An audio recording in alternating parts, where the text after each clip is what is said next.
Hi hello friends, എല്ലാ കൂട്ടുകാർക്കും നമ്മുടെ സാന്ത്വനത്തിൻ്റെ നല്ലൊരു എപ്പിസോഡിൻ്റെ പ്രൊമോ റിവ്യൂയിലേക്ക് തന്നെ സ്വാഗതം കേട്ടോ.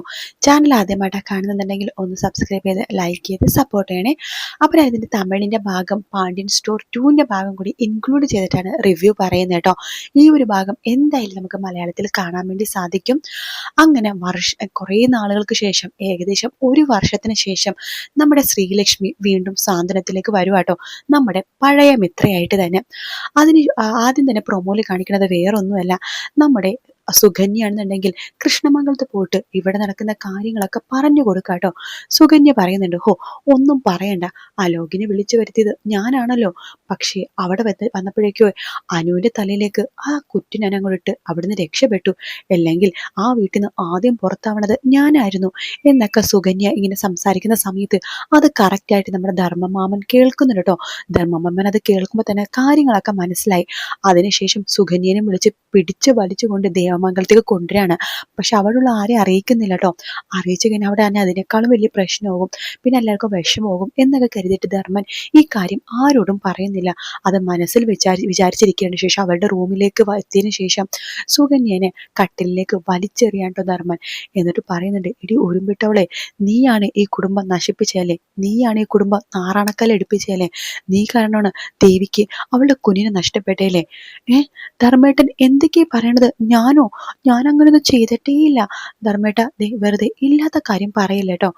കേട്ടടി, ഞാൻ എല്ലാം കേട്ടു. നീ അവിടുത്തെ ആൾക്കാരോട് പറയണതൊക്കെ ഞാൻ കേട്ടടി.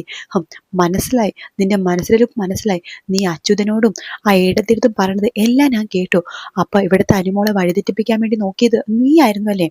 ഇതെങ്ങാനും ഇവിടെ ഞാൻ പറഞ്ഞെങ്കിലുണ്ടല്ലോ, നിന്റെ അന്ത്യം ആര്യനും ആകാശം കൂടി എടുത്താനേ. പക്ഷെ അതിനു മുമ്പ് ഞാൻ നിന്നെ കൊല്ലുമായിരുന്നു, നശിച്ചവളെ. നീയും ഞാനും തമ്മിലുള്ള ബന്ധം ഇവിടെ വെച്ച് തീർന്നു. എങ്ങനെയെങ്കിലും ദേവിയുടെ പ്രശ്നം കഴിയുമ്പോഴേക്കും നിന്നെ ഞാൻ ഡിവോഴ്സ് ചെയ്യും എന്നൊക്കെ പറയുന്നുണ്ട് ധർമ്മൻ. അത് കേൾക്കുമ്പോഴേക്കും ഈശ്വര, ധർമ്മേട്ട, ഞാൻ അങ്ങനെയൊന്നും ഉദ്ദേശിച്ച് പറഞ്ഞതല്ല, മിണ്ടി പോകരുത് നീ എന്ന് പറഞ്ഞ് സുകന്യയുടെ മുഖത്തേക്ക് ഒരു ഒറ്റ അടി വെച്ച് കൊടുക്കാട്ടോ നമ്മുടെ ധർമ്മൻ. അതിനുശേഷം ആര്യനും അതുപോലെ തന്നെ ആകാശനും ആണെന്നുണ്ടെങ്കിൽ ദേഷ്യം തീരുന്നില്ല കേട്ടോ. അവരുടെ പുറത്ത് വെച്ച് സംസാരിക്കുകയാണ്. അപ്പൊ ആര്യം പറയണ്ട്, ഏട്ടാ, നമുക്കങ്ങനെ അലോകിനെ വെറുതെ വിടാൻ പറ്റില്ല. അച്ഛനും അമ്മയൊക്കെ പലതും പറയും, പക്ഷെ അലോക് നമ്മുടെ കുടുംബത്തിൽ കയറി കാണിച്ച നെറുകേടിന് അവനെ ശിക്ഷ കൊടുത്തിരിക്കണം ചേട്ടാ. എനിക്കും അത് തന്നെയാണ് അഭിപ്രായം. എനിക്ക് അവന്റെ മുഖം ആലോചിക്കുമ്പോൾ തന്നെ തല്ലി കൊല്ലാൻ തോന്നുവാണ്. ദേവിയെടുത്തിടെ വിഷമം സഹിക്കാൻ പറ്റുന്നില്ലടാ, പാവം, ഒരുപാട് വേദനിക്കുന്നുണ്ട്. ആനന്ദേട്ടൻ ഇങ്ങനെ നശിയാൻ കാരണം ആ അലോക് ഒറ്റൊരുത്തനാ. നമ്മുടെ പെങ്ങളും തെറ്റ് ചെയ്തിട്ടുണ്ടെങ്കിലും ശരിക്കും തെറ്റ് ചെയ്തത് അവനാ. പെങ്ങളെക്കാളും കൂടുതൽ തെറ്റ് ചെയ്തത് അലോക. അവനെ ജീവിക്കാൻ അനുവദിക്കാൻ പാടില്ലടാ. അതെ, നമുക്കൊരു കാര്യം ചേട്ടാ, അവൻ വീട്ടിൽ അടങ്ങി ഒതുങ്ങിയിരിക്കില്ലല്ലോ, പുറത്തേക്ക് ഇറങ്ങുമല്ലോ, അപ്പൊ നമുക്ക് അവനെ പിടിക്കാം എന്ന് ആര്യം പറയുന്നുണ്ട്. അങ്ങനെ അവർ കാത്തിരുന്ന് അലോക് പുറത്തേക്ക് ഇറങ്ങുക കേട്ടോ. ആ പുറത്തേക്ക് ഇറങ്ങുന്ന ആ സമയം തന്നെ ആര്യനും ആകാശം കൂടി അവരുടെ തൊട്ടു പിന്നാലെ തന്നെ ബൈക്കിന് പോകുന്നുണ്ട്. ഒരു സ്ഥലത്തെത്തുമ്പോഴേക്കും അലോകിനെ പിടിച്ച് ഒരു ഗോഡൌൺ പോലത്തെ സ്ഥലത്തേക്ക് കൊണ്ടുപോവാണ്. ശേഷം അലോകിനെ കൊടുക്കേണ്ട രീതിയിലൊക്കെ കൊടുക്കുന്നുണ്ട്. ഒരേ സമയം സുകന്യക്ക് ധർമ്മന്റെ കയ്യിൽ നിന്ന് അടി കിട്ടുന്നുണ്ട്. അതേസമയം തന്നെ അലോകിന് ആര്യന്റെയും ആകാശിന്റെ കയ്യിൽ നിന്നും അടി കിട്ടുവാട്ടോ. അങ്ങനെ അലോക് പറയണ്ട്, ക്ഷമിക്കണം, അങ്ങനെ ദേവിയുടെ കുഞ്ഞിനെ ഇല്ലാതാക്കാൻ വേണ്ടി അങ്ങനെ ചെയ്തെന്നുമല്ല. ആ തെക്കിലും തിരക്കിനിടയിൽ അറിയാണ്ട് ദേവിനെ പിടിച്ച് വലിച്ചപ്പോൾ അങ്ങനെ സംഭവിച്ചതാണ് എന്നൊക്കെ പറയുമ്പോഴേക്കും മിണ്ടി പോരുന്നേ. ഞങ്ങളുടെ കുടുംബത്തിന്റെ എല്ലാവരുടെയും സന്തോഷങ്ങളിലാണ് നീ ഒറ്റൊരുത്തിനാണ്. നിന്നെ ഞങ്ങൾക്ക് ഇവിടെ വെച്ച് വേണമെങ്കിൽ കൊല്ലാം, പക്ഷെ കൊല്ലാത്തിന് കാരണം ഇനി അതിന്റെ പേരിൽ പ്രശ്നം ഉണ്ടാവണമെന്ന് വെച്ചിട്ട് മാത്രമാണ് ഈ ഞങ്ങളുടെ പെങ്ങളുടെ മുഖത്ത് നീ നോക്കാനും പോലും പാടില്ല. അങ്ങനെ ഞാൻ നോക്കി നീ അറിഞ്ഞാൽ നിന്നെ കൊന്നുകളയോടെ ഞാൻ എന്ന് പറയാണ് ആര്യൻ. എന്നിട്ട് ഞാൻ ജയിലിൽ പോകാൻ ഞാൻ മടിക്കില്ല, എൻ്റെ ഏട്ടനും ഏടത്തേക്ക് വേണ്ടി ഞാൻ അതും ചെയ്യും എന്നൊക്കെ ആര്യം പറയുന്നുണ്ട് കേട്ടോ. അതിനുശേഷം പിന്നീട് കാണിക്കുന്നത് നമ്മുടെ മിത്രേനെയാണ്. അതെ, അങ്ങനെ പാർവതി മാറിയിട്ട് വീണ്ടും ശ്രീലക്ഷ്മി വരുവാട്ടോ. മിത്രയുടെ ആ ഒരു പോലീസ് ട്രെയിനിങ് ഒക്കെ കഴിഞ്ഞ് നമ്മുടെ മിത്ര പോലീസുകാരിയായിട്ട് വരുന്ന വരവാട്ടോ.